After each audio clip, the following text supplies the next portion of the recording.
This is the Golden Rule Podcast, where the host is always right, even if he doesn't know what he's talking about, which, on this show, is all the time because we don't tell him the topics beforehand. Enjoy!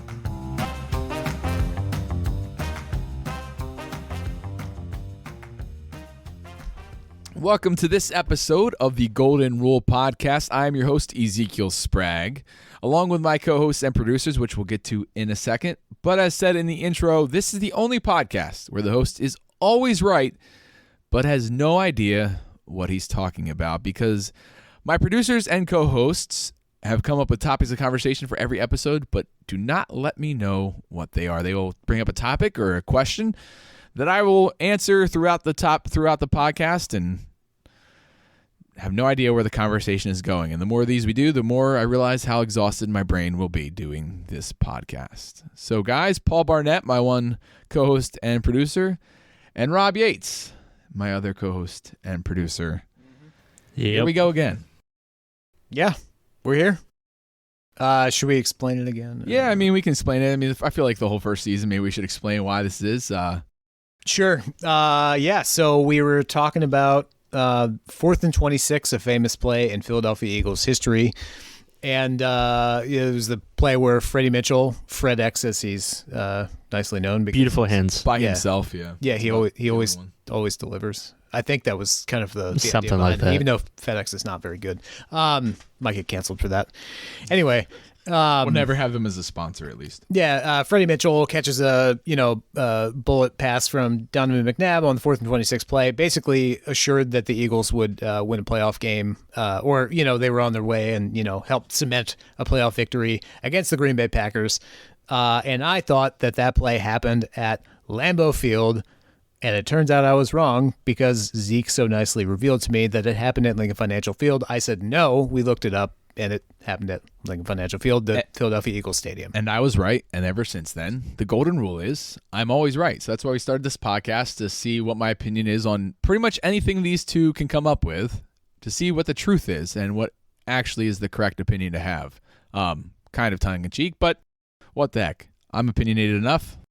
Yeah. So, Rob, what's Zeke going to be right about today? Zeke. No. What? This is bad, Zeke. We've already broken you? My brain is on another level right now. Because I'm always nervous about what you guys are going to ask me. And we've recorded a couple of these now, and I realize, even if it could be the lightest topic of conversation in the world, how much my brain is going to have to work throughout a topic, which is great. And it's great for a podcast, for my mental aptitude. It might make me better at thinking on my feet, or it might just exhaust me. We'll see what happens. So I'm excited. Let's do this. Zeke, will robots ever gain sentience? Oh my Lord, have mercy. This could get really philosophical. I guess it depends on so it's what I believe, right? Yeah. That is the whole concept of the podcast. I think, yes. I think they could be an assistance. Man, now that I think about it.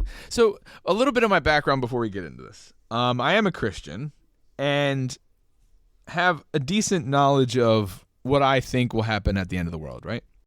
So could this Antichrist that is spoken of in the Bible, this is going to go home. Holy cow. Be a robot? Sure, why not? Or in what I'm thinking more likely is that there has to be someone that controls these robots, because they use them in a mass assist like we've seen in many of pop culture, movies, TV, throughout history, comic books. Use them to control a population. The way technology's going forward, yeah, why not? But then they were not sentient, because then they're still controlled by a human being that is asking them to enforce the way. My initial thought, and it could change, is I don't think so. I don't think without an intelligent creator being behind them to control them, to point them in the right direction, that they could become sentient. This is on another level. This question can go so many directions. More than anyone we've had so far. I'm going to go with no to start and see where you guys take me. So I'm going to go with no for now. You don't sound very confident in that at all. Because, like I said, if we're thinking of the end of the world, because even if robots were to live on beyond humans, it would be the end of the world that we would care about. Like, who cares what the robots do? Well, okay, so I think we should clarify. We're not saying, like, they kill us necessarily. Mm-hmm. Like, not that they take over, just that they gain sentience. They just gain. So let me understand your definition of sentience. Here we It's a go. Good idea. Okay, first. so I think I have an idea of just like they are able to do whatever they want. They are able to be who they want. Like they become equal to humans in my mind, at least. So, okay, so there are a couple different definitions I found. Paul, you can jump in if you disagree or want to clarify or whatever. So sentience is a sentient quality or state, which kind of is does. So sentient that's means a redundant. yeah. So sentient means responsive to or conscious of sense impressions, but also sentience, as I think we most commonly know it, is feeling or sensation as distinguished from perception and thought. I don't know if either one of those definitions help me very much. So what I'm viewing sentience is, or as is, equal to us in every aspect when it comes to being able to react to, like you said, to emotions, to what's going on around them. So being human-like. Being really. human-like, like we've seen in plenty of movies. So my thought is if they keep advancing, right now robots really aren't that advanced. There's computer programs that are advanced, but we really haven't, as far as I know, built a robot that has enough computer programming in him or in it to, I say him because I think of Will Smith fighting a robot in his movie. iRobot. Yeah, I was going to say AI, but I knew that wasn't right because that's the I See Dead People. Haley Joel Osment. Yes. My brain is exhausted. Not the same. They're close enough. Same actor. All right. So I see it as that. If we don't have a robot that's on that level, we have AI that can respond to different situations. Think of any mathematical equation. Think of any write a script to a movie, judging from just images that it's seen or clips that it's absorbed. So I feel like we've made something close to like a human brain to an extent, not completely, because it can't completely react to everything. But we also haven't put it, I think, in an environment that enables it to do that, which it would need its own body in my mind. So we're not close enough, I think, to this to have an answer that makes sense to me. But if they just keep advancing as they've advanced, we're able to put that computer AI into a robotic body that makes it react to things and makes it react to situations around it. Eventually, it would just keep advancing in my mind. So eventually, if they did become sentient, you would think they would have like a dog-eat-dog world kind of thing like humans have had for so long, and eventually we would be killed. So that's why my brain immediately goes to that, I think. So I would think it's possible because technology is advancing to an extent, but I think there still needs to be, in my mind, since we're so far away, there still needs to be something that controls it. So you don't think they'll ever actually achieve like full sentience? No, full independence, full not being able to rely on a human thing. Because I feel like maybe not, because I have higher hopes for humanity most times than what exists, as we've discovered already. I feel like if we realized it was that close, we could hit a delete button and hopefully get rid of it. But maybe humans wouldn't care that much to get rid of it. Sorry about that. So I'm gonna go with no. You don't have a very high view of humanity. It's not just humanity in general. It's individuals that obviously could change things, especially ones that have that power and ability to make robots go to that, AI go to that level. So I think we would need control, and I have hopefully enough faith in humanity that if it ever got to a point where like this could not be good for humanity, we'd hit delete. Like I hope that people that are in charge have that enough. Okay, so interesting. I just want to point this out. Like you're not saying that you don't think sentience is possible. You're saying that it won't happen. Yes, I would hope. So you're saying that sentience is possible. Oh, yes. You just don't want it to happen. Think about, we graduated high school in 2006, right? Yep. Which seems like a modern day time to an extent. To an extent, yeah. The difference in technology from when we graduated high school in 2006, when the first iPhone came around, to now, when people live in metaverses or are able to like check out of grocery stores by just scanning their handprint, or like my phone recognizes my face, or any of that kind of stuff. Like, technology has advanced more in the last 15, 16 years than it probably did in like the 70 years before it. So I don't think there's any way that it couldn't be possible. I would just hope it doesn't happen. Okay. Why would you hope it doesn't happen? Because I don't think it would be good for the human race. And I like humans more than robots. So your central argument is like, it's possible and it would be terrible for us if it happened. Eventually, if there was no control over it, yes, I think, which there wouldn't be, because in my mind, sentience is they control themselves. They're not controlled. They have the individual ability to do whatever they want to do. And I think being a human-made instrument, if you like whittle it down to where they started, we created the initial AI programs. We created the initial robot. I feel like they'll inherit human capabilities and human personality. Humans' capabilities and human personality is, as we've discussed, for the most part, get ahead, do whatever we can do to be the best at what we're doing. So I don't think it would go well for us for a robotics that could just improve upon themselves, and then once they become sentient, they can make a better version of themselves. So that better version of themselves is now way better than human. That, in my mind, that's how I think the steps of progress go.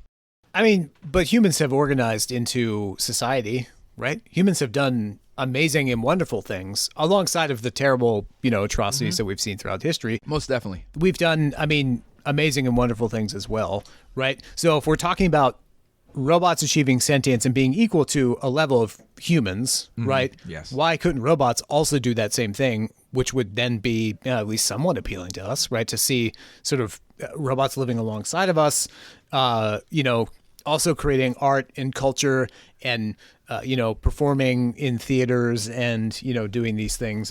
Well, because, it's crazy to think about, but if they're able to basically be human-like, then what is, in fact, the difference between them and us? Oh, Lord, this is a whole nother philosophical question that's been answered in so much pop culture, like, looked over in so much pop culture. Like, if they become human, what's the they're not difference, becoming obviously? human. They're becoming human-like Yes. enough that there's not much of a distinction. Well, and I was going to say, like, isn't that kind of what we decided sentience was anyway? Yes, where, like, I they're would think so. basically human-like. Maybe they look different, like they don't adhere to wanting to have faulty skin or things that could injure fairly easily.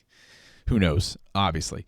But if they become human-like and live alongside us, then in human world, there are humans that try to treat other humans well. There are other humans that try to advance human beings to be better to each other or to better the world for each other.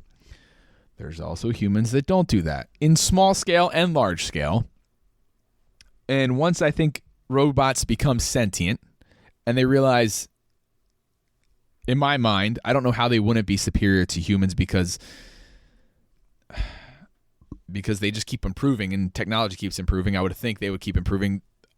A human being, I think we're at about as high as we can be unassisted from technology. Like, my body's not much better than the body of a person in like the 1800s. Like, do I live longer? Yes, because of modern technology. Is my body better from the beginning than it was in the 1800s? No, I don't think so. I don't think we would think that. Probably not your body. Yeah, probably not my body. As fast as technology moves, like, how couldn't they improve upon who they are, what they are? So I feel like a robot that keeps improving, that has the attitude of a person that does not want to contribute to society could go way worse than one person who doesn't want to contribute to society, because one person that doesn't want to contribute to society can only do so much without a following. One robot that keeps getting better and better could go really bad really quick. That's my thinking, is like, if you say they're human-like, there's going to be ones that want to contribute to society. There's other ones that just want to get ahead and have the best life, for lack of a better term. Existence would be probably a better term for them. Well, if that's the case, then wouldn't you imagine that, like, yes, there are robots who are capable of doing more bad than a single human by themselves, but wouldn't you also have the opposite of that, which is robots who are capable of preventing and doing more good to counteract those types of robots? And to work alongside of humans, right? To continue improving things. In my thought of life, right? And this might just be especially with like what's been in popular culture and making references back to that. It's a lot easier to do evil things very quickly than it is good things that have an effect on a mass quantity of human beings.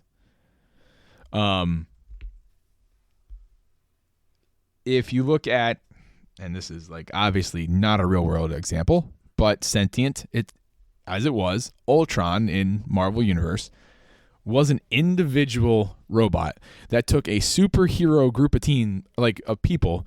I mean, you'd have to have superhero robots to be able to fight against these evil robots, legitimately, because there's no way you, me, and Joe Schmo down the street, us, the three of us, and Joe Schmo down the street, could do anything against Ultron. Like, we'd be dead. It'd be over, right? Where if we didn't have the superhero Iron Man and Hulk and all that kind of stuff, which don't exist in real life, could robots that are good make robots that are like that?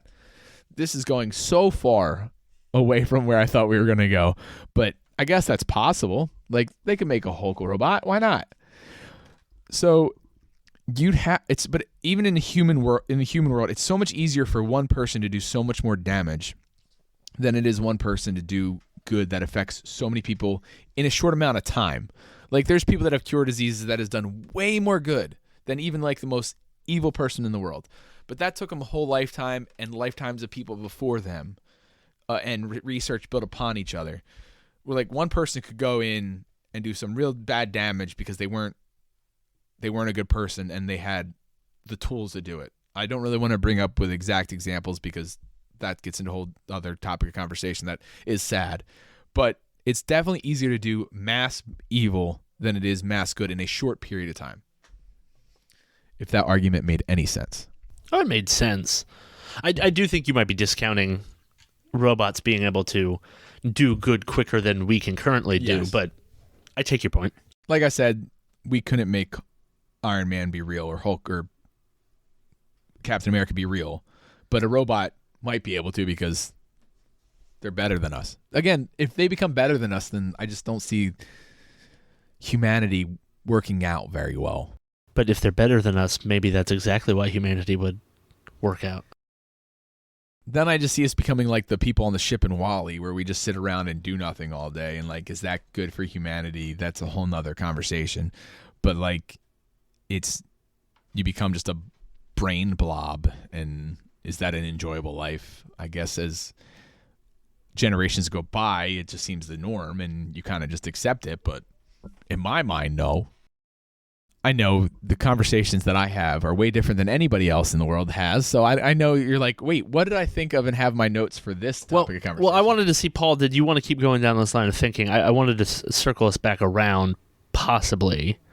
So the original question was, will robots become sentient? You seem pretty firmly in the camp of they will, or it's entirely possible that they could. Yeah? Yes, 100%. So I wanted to make an argument for why I don't think that, or that it might not be possible. Okay. Right. So why do you think, like you stated, I think it's possible. I would hope it doesn't happen and someone hits the delete button before it happens.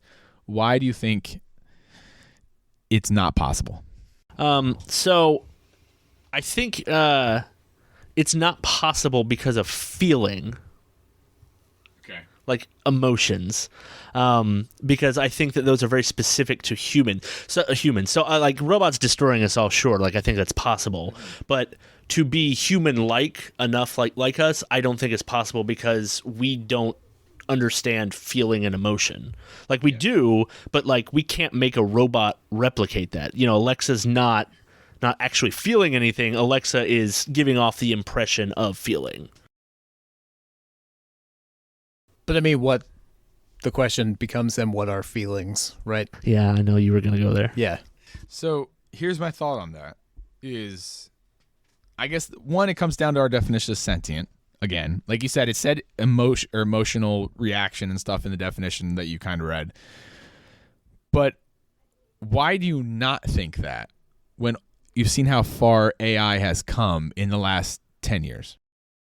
Because, well, I guess I'm now talking about things. Yeah. Well, I mean, I'm not the only one that's supposed to Sure, talk. no. My opinion's the only one that matters, but I'm not the only one that's supposed to talk. So I think like all the advancements we've made are great advancements, right? But they're still in the same root idea of what computers have been doing from the beginning, right? It's not like when we look at these AIs, it's not like the AI has an opinion.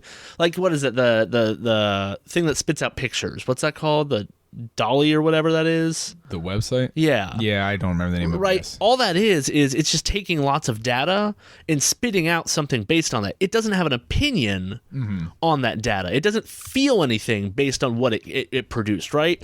So like all these advancements in technology, like on one hand it's like, yeah, those have advanced very far, but on the other hand, they've advanced very far in a particular way that isn't emotional or feeling or any of that stuff. And to the whole idea of like what are feelings, like the fact that we're having that conversation is like I think part of the reason why I don't think robots will get sentience. It's like we still don't know what feelings are, so how would a robot how could we make a robot know what that is? So in the baseline of what feelings are, real quick, is I think how you react to certain situations. What emotions make you want to do with a certain situation? React internally, not necessarily externally. Not necessarily, but sometimes externally. Like if you get angry playing a game and you throw Why'd you use that example with me, Zeke? Because I was looking across the table. Yeah. If you get angry playing football, I wasn't going to go there. And you punch the ground. That's also an external expression of your feeling. So I think you can teach AI enough to look at a situation and think, what is the optimal reaction to this? What is the optimal way to come to the outcome that you're hoping happens? So I think you can do that enough, but I don't know if that's necessarily, if you qualify that as feelings. But if I'm an AI and I wanted to express like, this is how you get to the outcome if you want to be happy with it. This is the outcome if you want to make someone else upset, because they're not always the same thing. Like if I want to make a friend of mine happy, I might do something that's not particularly like what I want to do. But so I feel like that's kind of like where that's the basic side of feelings. Yeah. So I think AI could capably do that. So I have something I want to throw out there. I don't mean to cut you off. Okay, so I'm overweight, right? It's because I like pizza. I eat a lot of pizza. One of my favorite foods, so I understand. I know that eating lots of pizza is bad for me. That is not the optimal thing to do. You should move away from the Northeast, Rob. You'll be fine. Yeah, that would help. But I still have eaten a lot of pizza I shouldn't have eaten, right? A robot, based on what you were just describing, would say, no, the optimal thing to do is not eat that pizza. It's to do X, Y, and Z. Probably exercise more, eat more, leafy greens, that kind of thing, right? Or it would say, if I want to enjoy my day, I could eat that pizza. It could, but then you're getting into, okay, how does the robot know to enjoy the day? Yes. Right. So like the point I'm trying to get at is like a robot would need to be able to make a decision based on a feeling or wanting to do something devoid of the outcome being optimal or the right outcome, if that makes sense. It's because the robot wanted to, because it felt like doing it. And I just don't see that happening. But I mean, honestly, how do feelings get generated? by other than by like gathering some sort of outside data from your body and inside data and then creating some sort of state of being. I mean, computers, what do? They gather data and they take measurements as to what's happening inside, and then they create some sort of state. So why not feelings? So this might be too much to throw you at one time, but I'm prepared. What Paul said, I agree with. It's kind of like how you take in the data and how you express or what you do after that data in your own mind sometimes is affected by your emotions. You might be right that we never get to the point where AI has those emotions of how they'll react. They might just do that optimal situation. But is that not, do we view that as not sentient, where they still do whatever they want to do? It just always is the optimal. I actually no. I think that I think part of what makes us human is imperfection.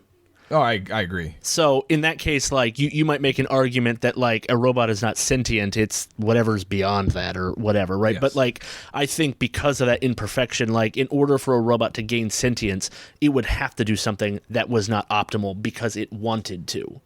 It would need to say, "I'm going to, like, I don't know, function less well because I went to McDonald's today because Yeah. I craved a Big Mac for some weird reason." I like the way that cheap oil Big costs. Macs are good, by the way. I mean, it's the only thing I would ever eat at McDonald's except for maybe a McGriddle. But Oh, not a okay. This is a different podcast. Anyway, like that's my main argument against like sentience. Is like we as humans don't even understand like what our feelings are or where that exists or how that's generated like mechanically, if that makes sense. mechanically, yes, I understand. So like, how is a robot that we're creating ever going to achieve that? I mean, so just let's follow the rabbit trail a little bit, right? Computers are technology has advanced so much in the last, say, 10, 15 years, right? Yep. Since, say, 2006, we'll use that frame of reference, right? We've gotten AI far enough that it can predict, it can see things that humans can't see, right? Machinery has become so sensitive. Algorithms have become attuned in such a way that they can, for instance, figure out the way a protein folds on the molecular level so that we then can use that as some sort of scientific or medical data, right? And say, okay, this protein is optimal for doing this thing, right? Or we want a medicine that is a protein-based medicine that folds in such a way that can then, be used as like a cancer treatment or something like that. So technology has advanced so far where, that's sort of on its own. So why couldn't we use technology to like basically compile a human being? I mean, if technology has gotten that far to where we can understand things that we've never been able to understand before, we could use technology then to essentially figure out what human source code is and write a new human being. So I really need to go watch Her. I've never seen it, but That's a great movie. I kind of want to after this conversation because I don't know what goes on in the movie besides there being an AI friend that speaks to the main character in that movie. I actually think I wish you had seen that. I actually think that movie has a compelling argument. Yes. So here's my thoughts right now. Will it change before the end of the podcast? No. Probably, possibly. If sentience means that computers will become able to make decisions that are not optimal, I don't think it's possible. Because how we have always built computers is what Paul was saying, to help us with cancer treatments, to try to see things that humans can't see, to make it the optimal decision. I don't think we've ever made a computer program. There might be like some that are at lower levels or someone that just really needed a friend that wanted to talk to them. I don't know, like the movie. We always make them to make the optimal choice. Even if it was a computer person I was making to make my friend. I don't have any friends or whatever. I don't have anyone I can have good conversations with, and I make a computer program to have conversations with me. I always want that computer program to have the optimal response to what I said to make me have as good a day as possible. So I don't think we've ever created a computer to not try to look for the optimal choice. So if sentience means having emotions and making decisions that are not the optimal, I don't think it's possible. If a computer or a robot can become its own thing, make its own decisions, and be able to either cooperate with society or go against society because it sees it's what's most optimal, then yes, I think sentience is possible. Well, and I think the important thing here, though, is not just that it's not optimal or it's optimal or not optimal. It's that it has a feeling about that. Like the optimal part of that, or not optimal part about that was like it's choosing to do something that's not in its best interest because it wants to. It feels like that's what it, like the right thing to do, or that it desires that. And then the only aspect I could ever see a computer doing that is if it was not sentient because it cared more about another being, another person, than itself. Because then maybe it would do the most optimal thing for that person. But I don't, in that thinking of the computer, what if Paul had a robot butler and it was like, I need to do whatever makes Paul happy? That's not itself being sentient because it's not thinking about itself first. Even if I think about myself first with an emotion, it's still my thought, but it's not, how can I help this person? So I don't know if you can consider it sentient if it's only making decisions solely based on one person's other opinion instead of like variable. Like, I'm going to make the optimal thought for myself this day, like I might do on a daily basis.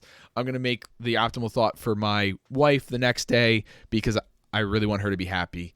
I think a robot can only be programmed maybe one way, maybe not. Maybe it can be a friend of Paul that goes on and does its own thing, but then says, oh, Paul's having a down day. What can I optimally do to help Paul that day? So maybe that's emotion enough, is looking for the optimalness. As long as it's trying to help somebody else, that's emotion enough for it to realize, I need to do maybe what's not best for me. I need to do what's best for Paul today. And maybe that's not what's best for Paul in the long run. Like maybe, or you have a robot butler that knows you love pizza, knows it's not best for your health in the long run, but knows it'll make you happy in that day. So maybe that's enough of an optimization that's close as we can get to emotion. Yeah, I think that there's an argument being made here that, if we had robots that were sentient, the optimal may be imperfect. Oh, like that's good. The optimal state might be imperfection, right? So it makes a decision that might not be optimal for it or for whoever it's, interacting with, right? So, but then in that case, we're getting to where you initially started, which is, robots that we could make robots that are sentient, but we shouldn't. Yes, because I think you would have, if we go to the effect of Paul's butler robot and your butler robot are giving you things that aren't optimal for you in the long run, but will make you happy today because it understands you. So we'd have to have a robot that understands humanity to an extent to know that sometimes the optimal in the long run is not the optimal for the short run. And I think that's all it would have to weigh, because I think that sometimes our emotions are what they do. They make our decisions. Sometimes if you make a decision out of fear, it's usually not a good decision. It's either fight or flight, and most of the time both those things don't turn out the best. But you made it out of fear. So if a robot makes that same decision out of fear for Paul's life, it might do something that's not optimal for the long run, but it could be optimal for the short run. But then there could be other robots that just see optimization not just for their human companion, but are their own thing and only care about their well-being and what's good for them. And they're only going to make the optimal decision for themselves because they don't have emotions on the short term for themselves. I don't think that's possible. Could you teach an AI to be optimal for Rob on a day-to-day basis? I think so. Could you make a robot adjust itself to be like a robot wants a Big Mac for the day? I don't think so, because it doesn't have anything to depend on or look toward. Yeah, and I think that's where I come down with it, though, is like, until robots can do that, that's not sentience in my book. Like, sentience is that feeling. That's what we're talking about when we're talking about humans. It's like not just what you do and not just that it's not optimal, but how you feel about those things, right? If a robot can't go get a Big Mac because it wants a Big Mac, then it's not sentient, to me at least. I understand your thought and your point of view. Paul, give me your information before I make. I mean, we could talk about this for a while because it could go down plenty of rabbit holes, but I might have like my final opinion, I guess, is what we can call it. What do you have for me? Any other information or what you're thinking? It's okay. I don't have any notes. I literally have my brain. Well, let's remind everybody real quick about this podcast. Everybody, these two guys have their laptops in front of them with notes on every topic that we go over, including sentience of robots. I had no idea what they're going to ask me. Do I look into robots on a daily basis? No. Do you know the last time I looked into AI programs? Probably not recently. So my notes are literally coming out of my brain. So if I sound like I was unprepared, if you've never listened to this podcast before, well, guess what? It was because I was purposely unprepared. I mean, that's the point. Yes. So just to quickly get back to the sentience or not sentience, Rob, I think it's just comes down to your view on sentience, because I understand where you're coming from. I don't think a robot could ever make a decision for themselves that's unproductive or optimal, as we've said so many times. So if that is sentience to you, I don't think that could happen, because it can make unoptimal decisions for maybe the person that they take care of, what will make them happy in the short run, all that kind of stuff, as long as it won't affect their like long-term really bad life. Like, soda's never really good for you, ever. But if you really wanted a Coke that day, you're going to drink it, and your robot might give you one and be like, here, I know you need a Coke today because you love Coke. It's never really that good for you. But I think if someday you were to decide to take a drug that's really not good for you in the short term, but you wanted that quick, like, out-of-world experience, or like something along those lines that goes to another extreme and another level, I don't think the robot would ever let you do that. I think they would always look at the optimal, even of like, this is not going to be good, period. Like, this could end their life in a few years. Why do we come down to the idea that like humans would serve robots or vice versa? Yeah. Okay. Well, because like I can like That's just where it came from when we were talking about emotions. Because if robots don't serve humans, I don't know why they would ever make the non-optimal choice. Well, because and that's the thing is like, I feel like what's interesting about this whole conversation is the idea that like, I think a lot of people see robot sentience as like the final level of computing, but it's actually like almost a step backwards to some extent, because we're not optimal. Like, humans are kind of broken to some extent, right? So like, yes, I mean, a robot or an AI or a computer that is making decisions like we make decisions and feeling like we feel is not the best computer. I feel like there's definitely been parts or things in pop culture that you see a robot doing all this optimal things, and then they see a human make a decision. I think I've definitely seen the scene in some sort of pop culture where like the robot all of a sudden can't compute, starts spinning around and then explodes because it just can't compute what a human can do. And I think to that extent, that is true. I don't think if they're living side by side, they're not giving us stuff or like being our butlers or serving us. All I can think of is Robin Williams in this movie being a robot butler. So I keep on going back to that. It's because that's like the number one robot becoming sentient movie. For some reason, I cannot think of movie titles today. Rob, what movie was Robin Williams a robot in? Was it the animated one? No. So, oh man, you stumped me. Robin Williams is in a movie where he is a robot butler, and then as technology advances, Bicentennial Man. I've seen it like 4 or 5 times, so I would have thought I can remember that. But he becomes human-like, like what we're talking about, has emotions, falls in love with the like 6th generation of this family that he had been the robot butler for, like their offspring. And right before he dies, they declare this far in the future, in the 3000th or whatever, they declare him human and that their love was valid right as he dies. Him and his wife, I guess, in the movie. At that point, he's declared human. They die. End of the movie. Spoilers. But yeah, spoilers for like a 20-year-old movie. I feel like when the main actor in the movie is no longer alive, I think spoilers have kind of gone out the window.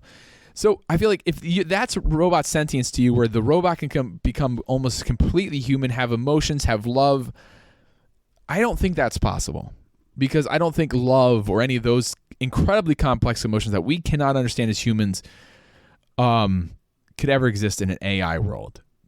In the short term, do we think like if someone is subservient, if a robot is subservient to a human, can they make unoptimal decisions for that human to help them be happy? Yes.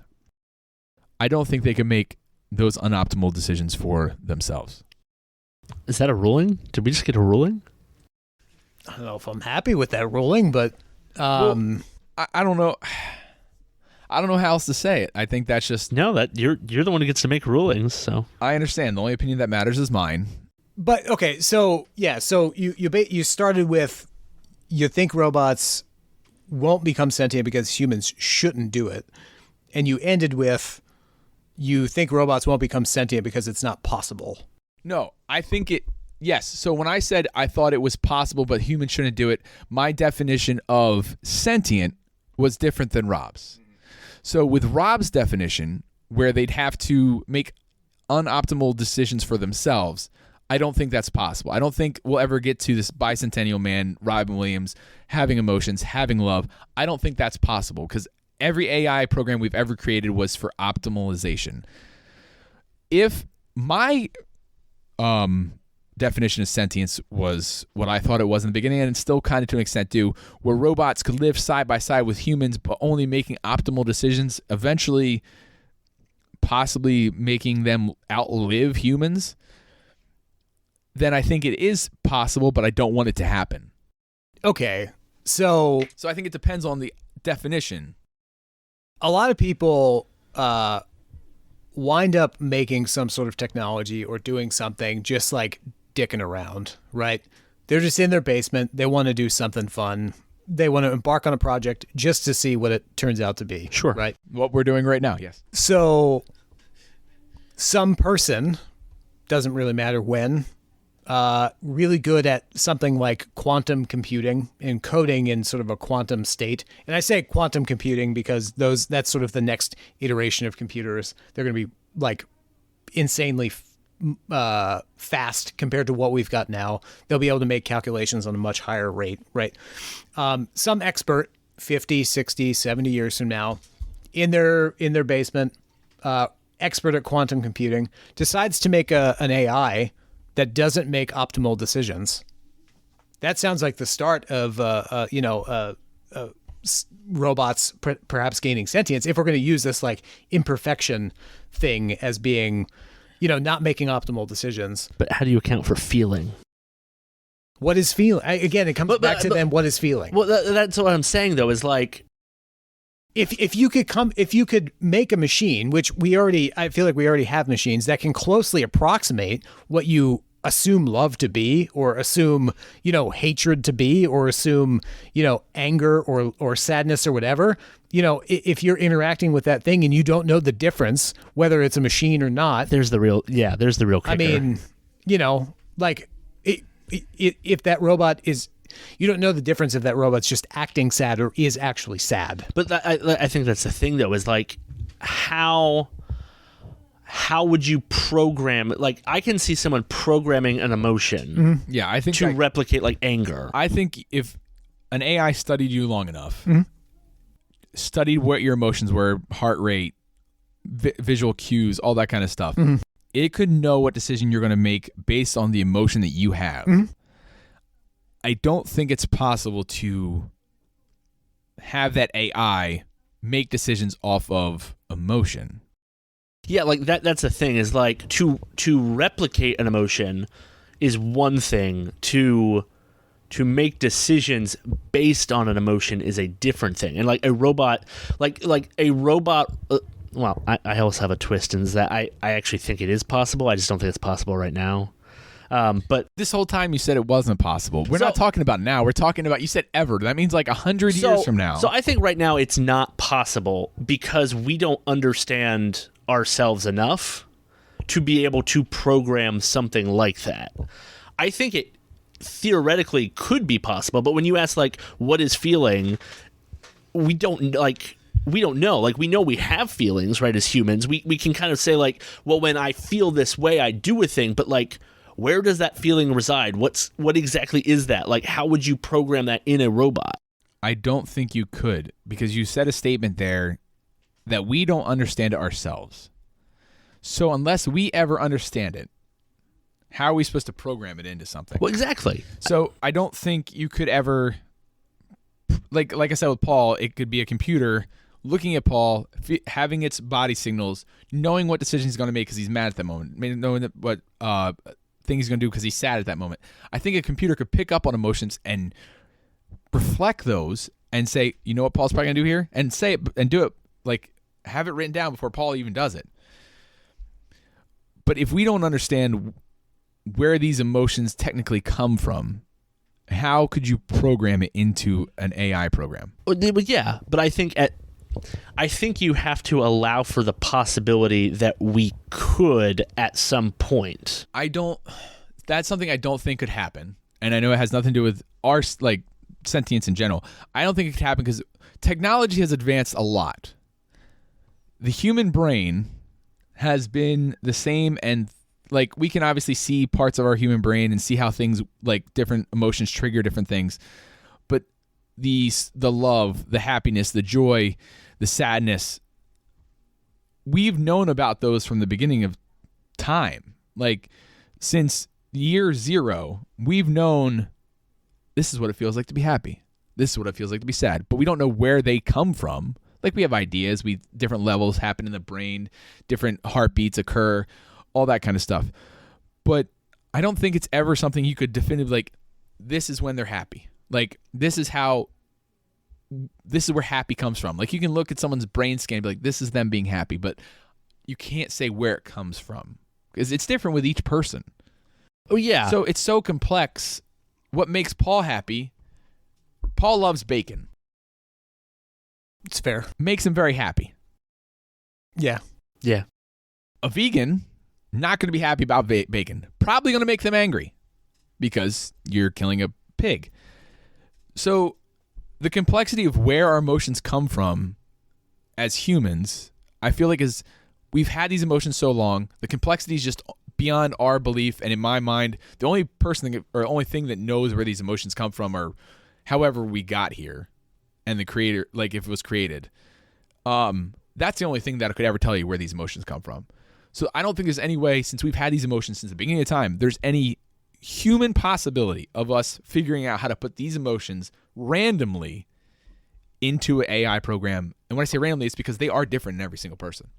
Okay, so what you're getting at is that in order for a robot to be sentient or an AI to be sentient, it has to be some sort of embodied stream of experience without breaks other than like, human sleep. So that's technically like a break in experience. But like, it has to be some sort of embodied stream of experience.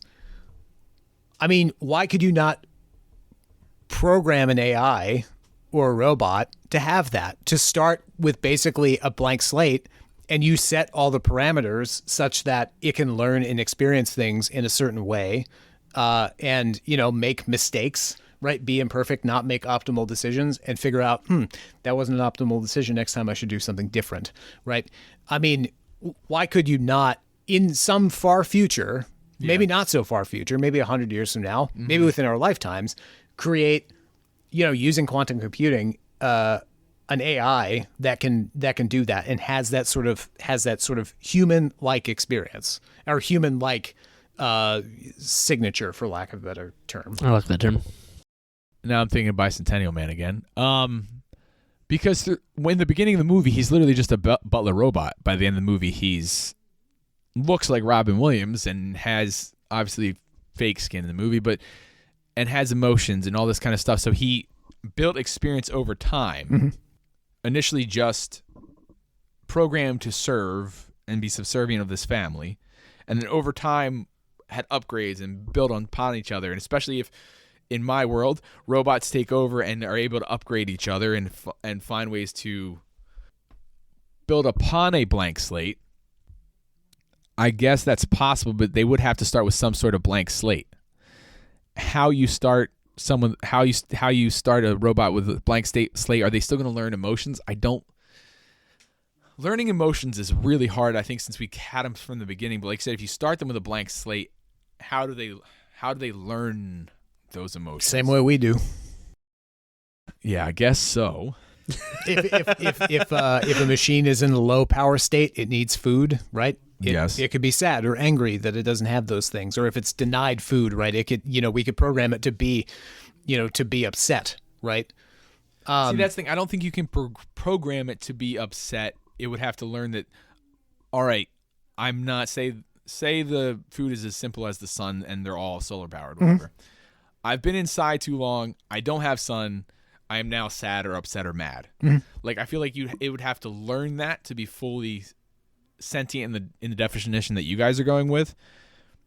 Because if you programmed it in it, I don't think we can program. Oh, interesting. Because so I think if you say, all right, this experience is this experience is that, this experience makes you happy, this experience, that's not an emotion. That's just being done what you're programmed to do. Yeah. Right. Yes. So it had to be a complete blank slate that somehow is completely adaptable to its situation. Be able to program a complete blank slate. You turn it on day one. It has no idea. You teach it, but you don't program it. Yeah. I mean, but why could you not program that? Like, program that beginning blank slate where, like, but it has all of the parameters where it can learn and interact with its environment. No, you can program the blank slate. You have to program it that it's able to learn and adapt and all that kind of stuff. Yeah. That would be, I guess, in a far distant future. I hope to God it's a far distant future, or not existing at all. I'm fine with that too, as we've talked about. If you're able to program that blank slate, I think it could be possible for them to react to things a certain way because they feel a certain way about them. Is that emotion? I'm still not 100% sold on, but I think it's definitely more possible. Because I wasn't thinking of a blank slate, because I think of AI as, I made this program to do this. That's not a blank slate. You're not creating a program, but you're still creating the program to just learn. Yeah. So there's some questions that we could ask probably about free will. Oh yeah. And whether that's exists or not. That's another podcast. And I think there's something to be said about spontaneity, about whether an AI that's programmed to from a blank slate to have some sort of embodied stream of experience like humans do, whether or not they'd be capable of making spontaneous decisions, because that seems to be, I think that's probably the key thing to human experience, or one of the key things to human experience, along with imperfection and sort of making imperfect choices. Being able to think or act in a way that is, or seems at least, spontaneous, right? Sometimes we have emotions that arise for no reason because we're thinking about, there's something going on in the background and we can't unpack it. We don't really know what's going on. Or in an experience where, like, I might normally get angry, I may not get angry that time because, I have this sort of background process going on that's telling me, hey, you need to take a step back so that you don't get angry and you don't hurt yourself, you don't hurt somebody else, whatever, right? So, my opinion on this is that I don't think robots will ever gain true sentience, and, they won't be able to ever be or ever experience sort of this embodied stream of experience that humans do, and they'll ever be able to have as complex layering of systems that humans do. I mean, such that, like, they can make spontaneous decisions. So when I hear spontaneous, I hear quick thinking. Computers think quicker, almost than, not quicker, but they think almost as quick as we do in certain situations. So do I think they could maybe produce spontaneous decisions along those lines? I think it's possible. But spontaneity has to do with, like, you're conjuring things out of thin air, right? Yes, you're doing something that was not planned. Yes, I understand. So when you're a baby And so this whole thing that you've thought about with the blank slate thing makes me really want to create a blank slate and watch it develop, right? I'm thinking this is why we have babies in life. I'm pretty sure, yeah. We want to see how something develops with our guidance, obviously, to an extent, but I feel like if AIs became sentient, they would need guidance. So I think that's why we kind of have babies, is like the thing we want to have what we think kind of passed on to the next generation, but also we want to see like something we created develop and come up with its own thoughts and see what path it takes. So why a baby learns how to make spontaneous decisions eventually. It takes them a while. It's probably one of the last social conscious things they do, because when a baby's young, it thinks, ooh, food, hungry. Ooh, I'm hungry, I'm mad. When we grow up, we think, oh, I'm kind of hungry, but the only thing I have to eat is a Big Mac. And I know tomorrow, if I eat that Big Mac, it's going to be miserable, so I shouldn't be angry and go and grab that food. I should wait, get home, find something in the cupboard. It's going to satisfy me. I'm not going to be upset tomorrow. So like a baby develops that eventually. It takes them a while. So with a blank slate, if you were able to program it to be a blank slate and to learn and develop, I think eventually you could make those decisions of like, all right, I'm mad right now, but I can't be mad, because if I'm mad, if you were in a situation, in a dangerous situation of people that didn't agree with you, and you got angry and started a fight with 10 people that had the opposite opinion with you. You insulted one of them. You cursed out one of them. Whatever. They attack you. You're going to be in big trouble. But you think, I want to get angry right now. I can't. I'll go home and vent to myself, or I'll keep it in my mind for a while. I'm going to walk away from the situation. Why do you think, especially back to the optimization, and a robot walks into a bunch of other robots that are threatening to them, decides not to become angry in that situation, even what they're doing is making them angry, walks out of there, walks away and says, I'll figure out another way to do this. Why is that not possible? Because that's what spontaneous decisions I'm thinking you're talking about, when all the other stuff that we talked about, like robots are possible, like with everything else we talked about, robots are possible. I mean, maybe I'm just reading what I want to read into this, but like when I heard spontaneous decisions, I thought of like a robot just deciding to do something.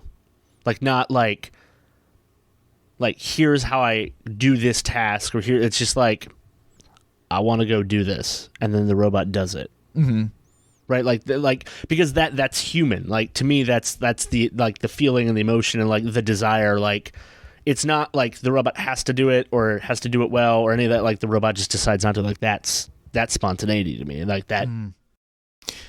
So we're running up on an hour, so we should probably wrap this up. Probably. Soon. But I think in order to make quote unquote spontaneous decisions, what's key in making a spontaneous decision is either something that you didn't foresee or something that you've forgotten. And robots may not ever be able to have things that they didn't see and didn't understand, or things that they've forgotten. Everything will be able to be instantly recalled, or they won't have a limited knowledge set, right? So you'd have to program in forgetfulness, or make sure that they wouldn't be able to like foresee basically everything. They wouldn't understand everything. And so just for the purpose of like, why are we creating AI? It's to improve our lives right now. Yeah. I don't think we would ever end up creating AI. I mean, creating a sentient AI, creating a sentient robot. So because that's just not what our aim is. We're going up an hour. I should make my final ruling real quick. I think you're right. I don't think robots could ever forget anything. That doesn't make sense to me. Like, I go on my Google Cloud, I go on my hard drive, everything that's I need is still there, even if I don't remember it's there. I see a picture that I took a screenshot of like 5 years ago on my Google Drive. I'm like, oh, that's what I was doing that day. Like, it's always there. I don't think they could always foresee things. I think that's possible. I'm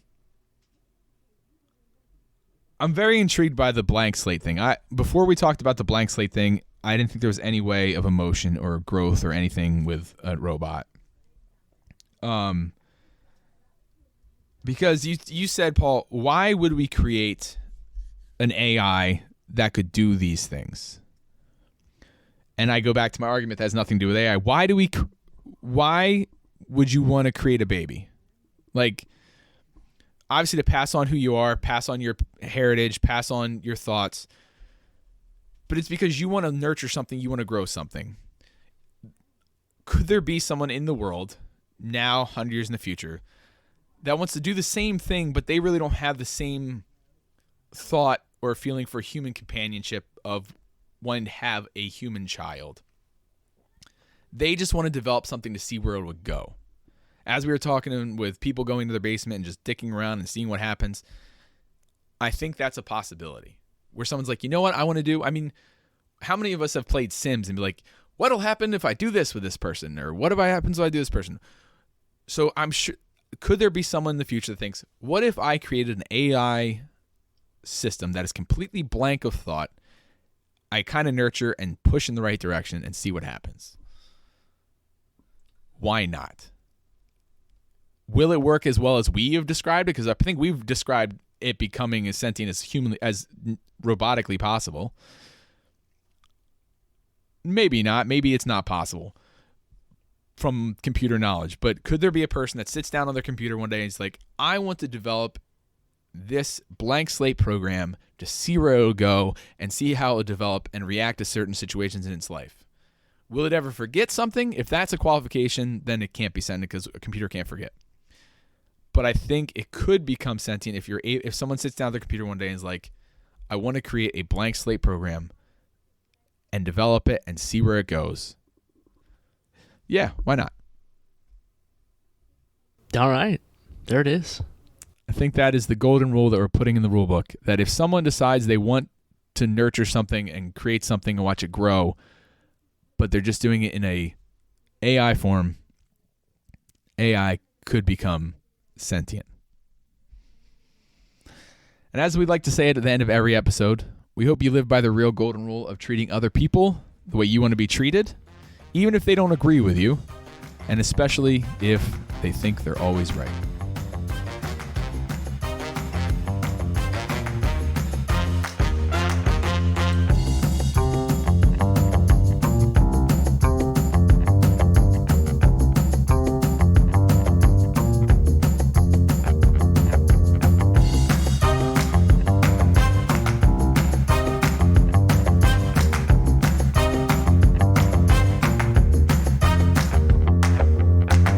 Thanks for listening to the show. Hosted by Zeke Sprague, anchored by Rob Yates and Paul Barnett. Produced by Paul for Razorpig Productions. If you like it, be sure to subscribe and leave a positive rating. If you don't, thanks for listening all the way through anyway. Have a good one.